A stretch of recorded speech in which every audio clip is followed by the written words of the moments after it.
This is Invested in Climate with Jason Rissman. I see climate as the world's biggest, most diverse, most important movement in human history. Millions of people dedicate themselves every day to protecting the planet. This podcast shares conversations with advocates, entrepreneurs, investors, policy experts, and anyone else that can push our thinking about what's possible and what needs to happen to address climate change. If you have ideas for episodes or feedback, get in touch on LinkedIn. If you enjoy the show, please leave a rating on Apple or Spotify. I'm currently building a new venture. It's related to storytelling and how we engage all sorts of folks in meaningful climate action. If you have expertise in this area, big ideas, or examples of something that's really working, get in touch. Thanks for listening and for doing whatever it is you're doing to support climate progress. Okay, let's get started. We were seeing financial institutions and corporations that were already trying to, or were already investing in nature, but the speed and the scale was not there. And that to us was baffling because more than half of the world is degraded, so the total addressable market is insane. So how come they think that there's no scale? And what we realized was that there was a lot of time spent in due diligencing an opportunity, basically how degraded, back to that first intersection of what the landowner was asking, how degraded is my land, and how much money will it require to bounce back? So that to us was the origin of, okay, back to our own biases, was can we solve this with technology? Hi folks, let's talk about nature, the forests, land, oceans, biodiversity, and ecosystems that make this planet livable. And if you ask me, quite worth saving. Nature regulates our climate, and stewarding nature well could contribute 20 to 30% of our emissions reduction needs. It also supports livelihoods around the world and help prevent the mass extinction of many of our planet's species. Nature-based solutions often sound simple: planting and protecting forests, farming in ways that improve soil health, restoring wetlands, but require sophisticated techniques to measure and track their impact.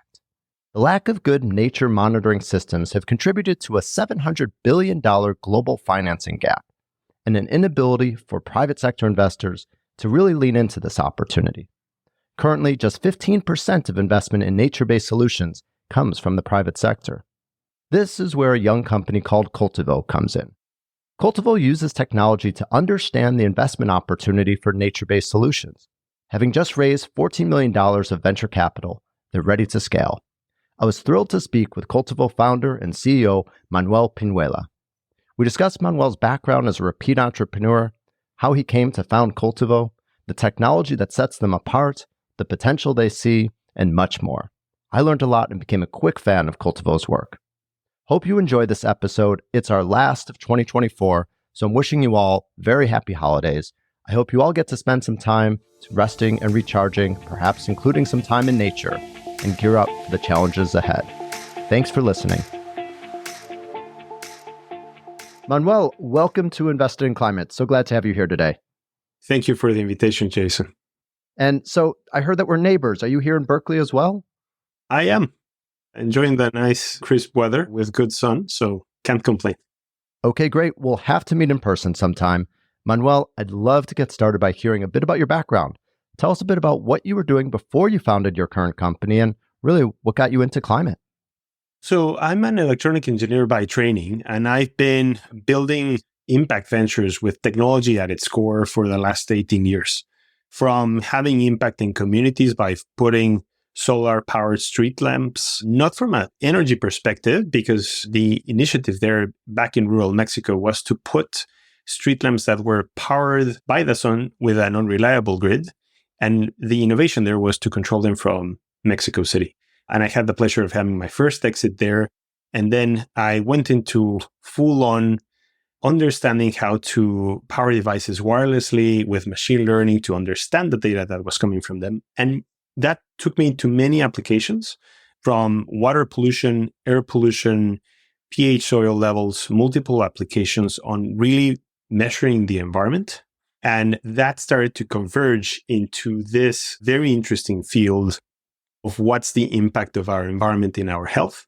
Long story short, after the PhD, I had the pleasure of listing a company called Sensign Health in the London Stock Exchange that was basically monetizing and catalyzing impact into patients from COPD and asthma, but really by measuring environmental variables. In that case, mostly air quality.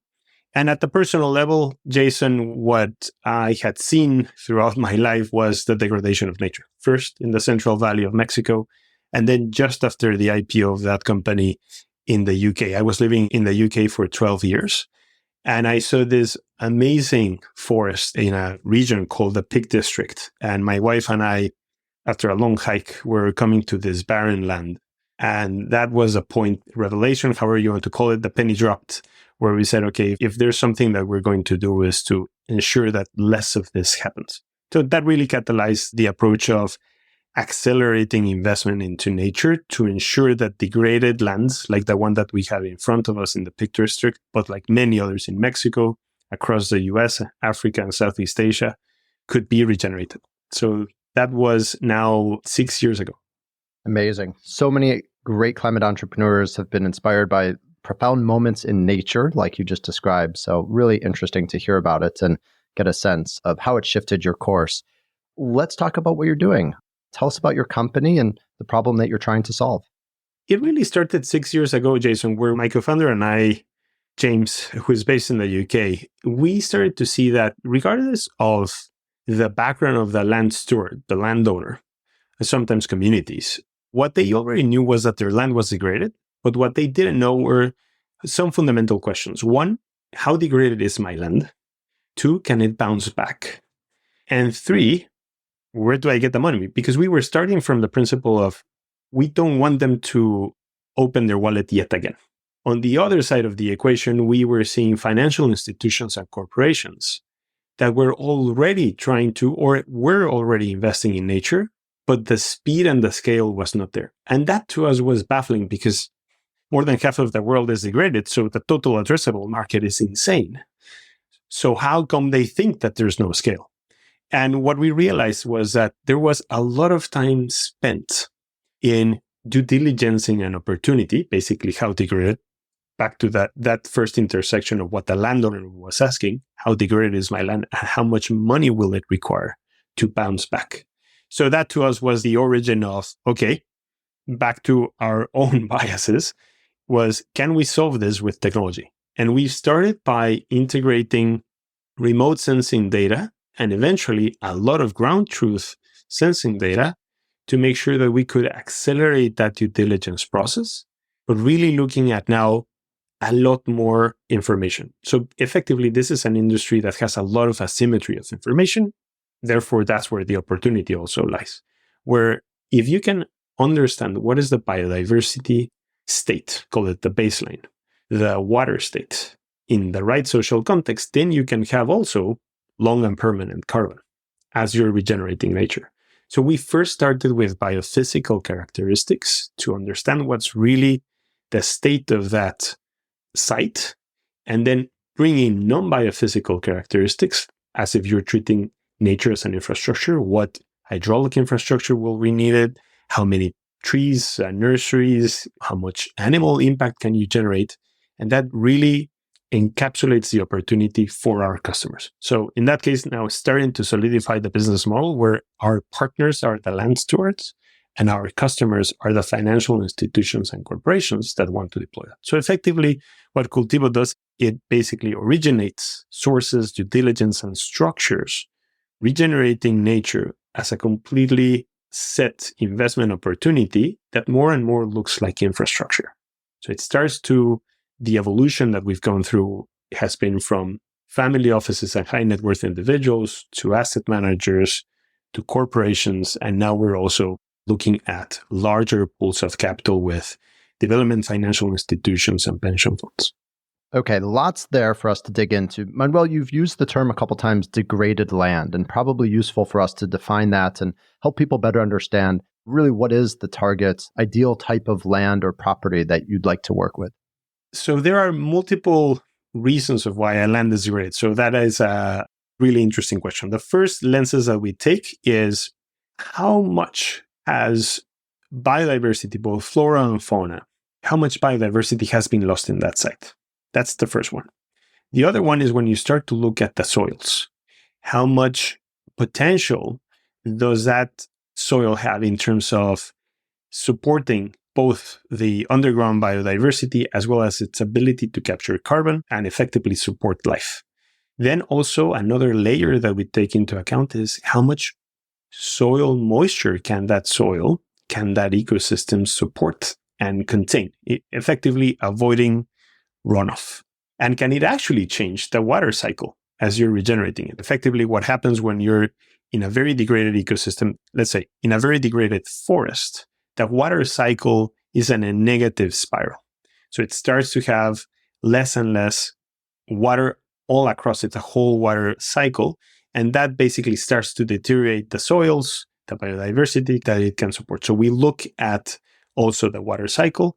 And then very importantly, that at the beginning, we knew that our partner was a key. So that land steward was a key to the whole point. But in many degraded ecosystems, what you have are land stewards that would like to do a lot more for the land, but perhaps not with the right tools. So we've added that social anthropological layer to define what's the state of that community on a degraded ecosystem. And in many cases, that means that there are many socioeconomical pressures that community needs to rebuild, regenerate, but at a social aspect to be able to support that land regeneration project.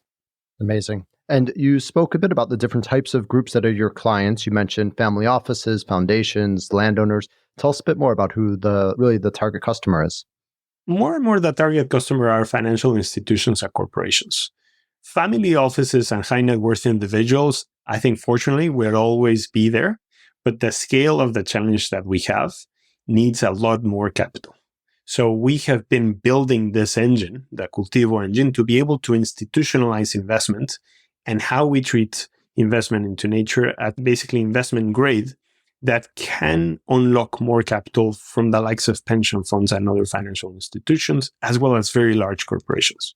We continue to see it that we can work very well with family offices and high net worth individuals, but those would be for catalytic capital at the beginning of a project, just when a new project in a different region is starting. That type of capital is really good to advance the creation of a portfolio. But at the end, to have the impact that we're aiming for, our purpose is to regenerate 1% of the world's land, which is 150 million hectares, 2 states of Texas combined, to give you some framework. So to get there, we really need to find and focus on those very large pockets of capital. Great. Manuel, tell us a bit about the technology that makes all this possible. As I briefly mentioned, we started with mostly remote sensing. And we realized that our algorithms, so there's a lot of AI and machine learning involved in this. But what we realized is the more projects we had, and this is the flywheel that we wanted to create, the more ground truth data and proximal data we would have that would allow us to train those algorithms to have better predictability of the forecast of how that land could be regenerated. Back to that fundamental question that we began Cultivo with, which was, can this land bounce back? And what is the potential that it has? So a lot of the technology that Cultivo has developed is how can we, for example, forecast how a grassland can bounce back across all of those variables. Also, then forests, we've also started to focus a lot more into reforestation, agroforestry, that type of land activity.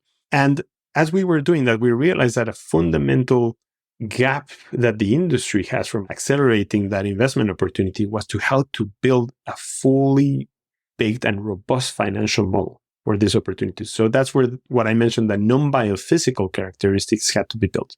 So we've ingrained a lot of that automation, that AI-driven set of financial models that can encompass now very broad data sets, not only on biodiversity, as we have, for example, what species are missing, but also what would it take to put, for example, a well in the middle of Montana versus a well in Namibia or a well in the Central Valley of Mexico. So all of those capital requirements were, we had to automate a lot of that, Jason, for this to work at the scale that we wanted. So now the full technology solution is that it starts with that origination of the opportunities But then the technology and the platform evolved to then support the management, the monitoring, the reporting, and the verification that our customers, so those corporations that at the end are the buyers of the results of that natural capital, can basically verify that everything that we've done is at the highest level of integrity. Manuel, people love talking about nature-based solutions. They don't get as much investment, and there's a lot of confusion around what's actually viable and really what the state of play is in this market. Help us understand where we're at, and perhaps it'd be interesting to go through some of the natural assets that you're working with or that you think are most available and perhaps easiest to work with today.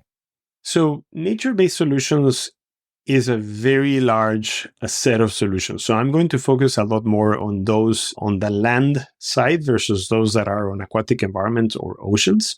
That's a completely different world. The state of play on nature-based solutions is that fortunately, humans have been at figuring out and making a lot of mistakes as to what solutions, what land activities result positively into making those ecosystems bounce back.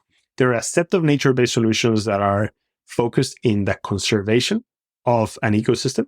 And what I would like to focus, which is Cultivo's focus, is on those degraded assets and the nature-based solutions on those.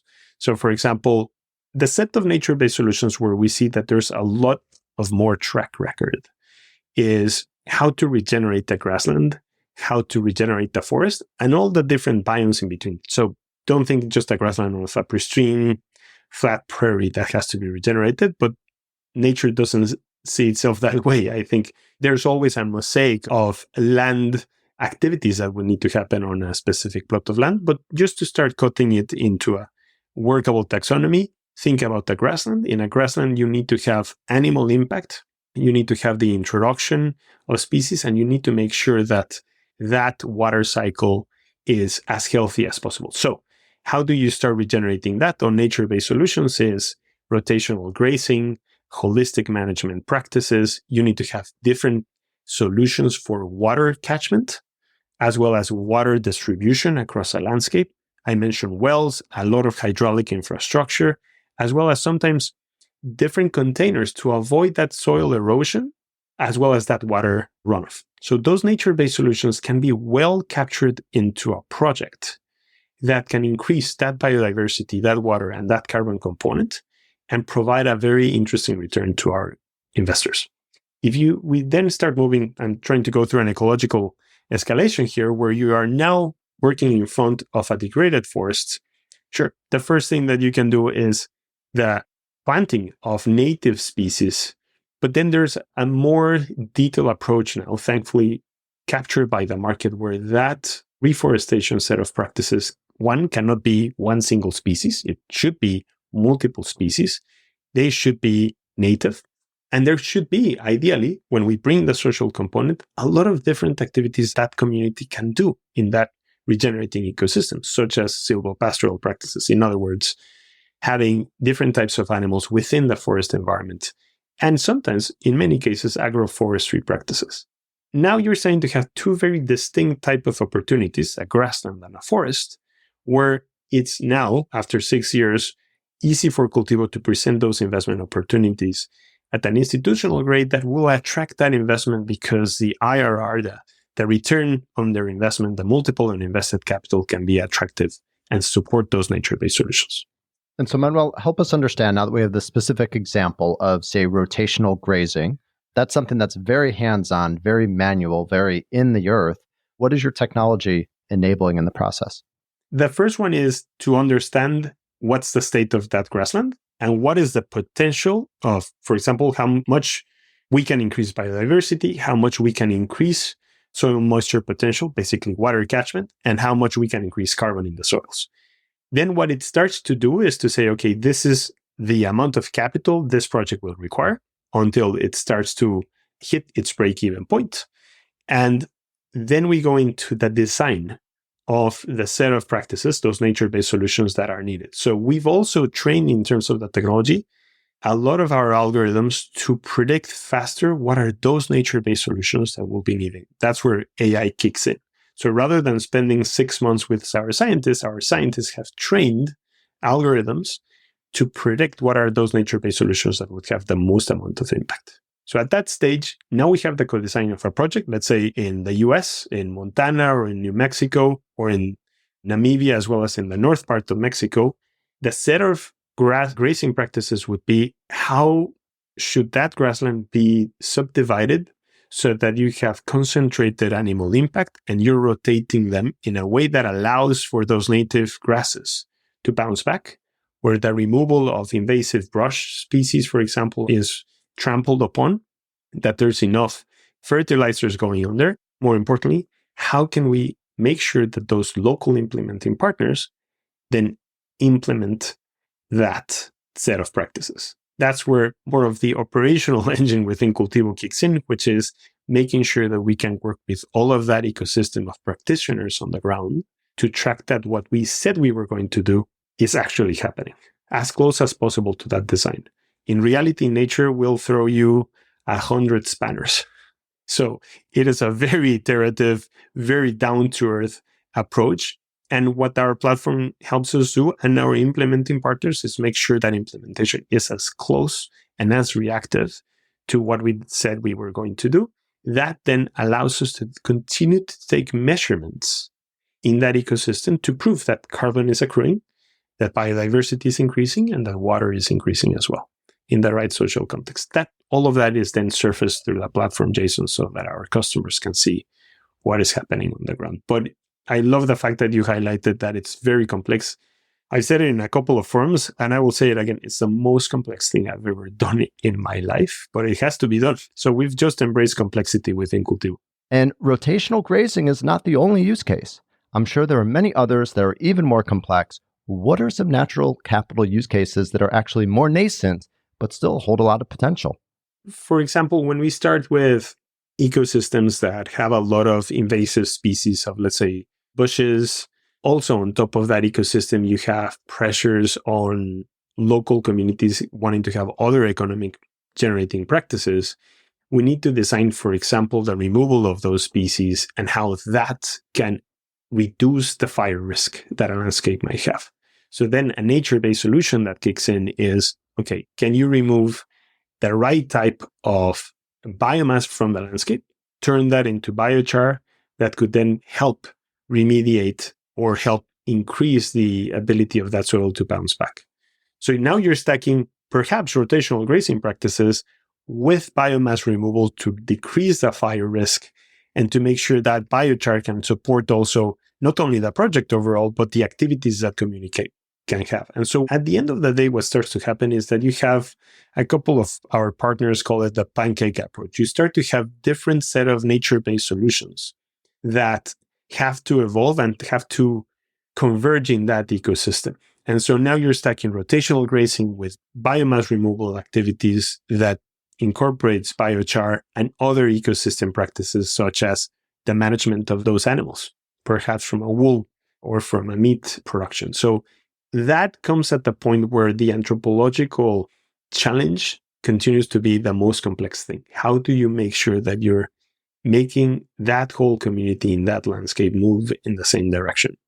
That has been the biggest boulder that we've had to move, and we're still learning, but we're learning how to co-design with those communities so that they not only embrace the change that needs to happen, they're already primed to embrace that change, but that they want to do it for the long run. That is in very large landscapes like the one that I mentioned in Namibia. We're talking about a 1 million hectare, 2.5 million acre landscape. That's when it gets really complex. Manuel, what's at stake here? You talked about the land mass being huge, the total addressable market being enormous. What about the climate impact? What do you expect to be able to create using this technology to create natural capital portfolios?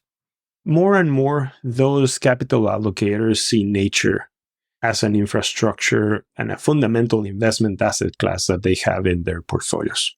Because what is starting to happen, Jason, and I love the dynamic that has happened over the last 6 years, is that as more institutional investors deploy capital to nature and see that it actually has a lot of resemblances to infrastructure, is that it gives that diversification that they're looking at their portfolio because it's uncorrelated, because it's connected to what their stakeholders are asking for, but it then starts to connect to many other parts of their portfolio, from different supply chains, of course, on food or materials, bio-based materials. But it really starts to have a ripple effect when an ecosystem is regenerated in terms of the rest of the climate economies that can be generated across that now revitalizing ecosystem. We've seen this, for example, in the Central Valley of Mexico with some of our improved forest management projects, where the climate impact that now thriving forests can have is that it drives eco-retreats, it drives a different type of food supply chains where, to be very specific, mushrooms are now growing, wild mushrooms are growing, and they're being now sold to prime restaurants in Mexico City for Americans and all the tourism that is driving there, just from a foodie scene point of view. So the impact of having a regenerating ecosystem is a ripple effect across the whole community. And if we extrapolate that, I'm now going quite crystal ball here, but things that are already happening is that it starts to even change how a sovereign, how a country can start to see its own debt. How can they mobilize capital across a whole country with the fundamental starting point that they're sitting in natural capital and they should be regenerating that natural capital so that the rest of their economy works. So that's what we're seeing, that intersection that goes beyond the design that Cultivo had at the beginning. Manuel, it sounds like building these portfolios involves more than just thinking about carbon, but you're also considering biodiversity and resilience. Tell us what that means in practice. Yeah, so actually, Cultivo has always been focused on nature. Carbon is a subproduct of regenerating nature. And so for us, at the portfolio level, that means that we want to make sure those investment portfolios resilient beyond carbon. So for example, that improved forest management landscape that I mentioned in the Central Valley of Mexico has a series of revenue streams from, of course, the forestry side, eco-retreats, food production, and then carbon is part of that as well. But it's just one of many aspects that are flowing to that community, and of course then to our investors. So as we see this evolution, what we're also starting to tap into is how bio-based materials can be a very important long-term stream for that nature regeneration. How can we turn some of the products, as I was mentioning, for example, biochar, how can that biochar be transformed in a way that is embedded in other supply chains, even built environment? So that's the trajectory that we're starting to see. I think carbon will continue to be a very important part of it, but I want to make the distinction that it could be carbon from a carbon credit perspective or just carbon from an insetting within someone's value chain or outside someone's value chain, where that carbon just carries on its life cycle of those products. Manuel, earlier you mentioned bringing in social components. What are social components and how are they part of your process? Yes, so it actually starts right from the beginning. We cannot engage with a community if we don't make sure that there is free, prior, and informed consent. In many markets, in the nature-based markets, more and more is called FPIC. So basically, how are we engaging with those communities and their neighbors to ensure that they actually know what is it that they're going at? Backed on the negative ripple effects over the last 24 months, what has resulted is that the approach that Cultivo has had of always engaging a community that way is now considered a base point, table stakes in these projects. But what it really means, it's a very detailed consultation with those land stewards of what is it that we want to do? How are we co-designing, making sure that those practices are well understood and actually align with what the community has done historically? So there's a lot of anthropological discovery or sometimes rediscovery of what those communities used to do, and make sure that we're literally walking this path of nature regeneration side by side. So it's one of the most complex parts, but I actually think it's one of the risking investments that a project like ours can do, which is making sure that that community is fully subscribed to the practices, because it's the best way of showing that permanence of that nature-based solution, whatever that is in that landscape. So once the community is fully bought on the next steps, the best protection for that investor is having a community, a land steward that is not only committed at the beginning, but for the long term in that project. Manuel, tell us how it's going. You founded the company 5 years ago, or I guess you said 6 years ago. What have you been able to accomplish so far? Yeah, so idea behind the napkin was 6 years ago, but yes, we're about to hit our 5th year. What we have achieved is we started with just a handful of sites, relatively small. We started with one in Florida, one in the Central Valley of Mexico, one in the north of Mexico. And what excites me, Jason, is that in the platform, we now have more than 200 million hectares, about 500 million acres, of which we're starting to deploy more and more capital. Just to give you an idea of how we're really starting to hit our stride in terms of scale, is that just a couple of months ago, we achieved having more than 1 million hectares of live projects across now more than 20 countries. In the speed at which we're starting to unlock capital, the scale at which we're starting to unlock capital is starting to give me a lot more comfort that that insane purpose of 1% of the Earth's landmass can be achieved. And so it's just also that evolution of the capital stack. That's one part that I would add. We are starting to see sources of capital that are better aligned with cycles that these nature-based projects will have. In other words, more and more capital is aligning to long-term cycles. And there is that component that, for example, for pension funds, having a stable, well-managed project like an infrastructure asset that you can predict its revenues over more than 20 years is very attractive. So the capital stack is also starting to evolve that way.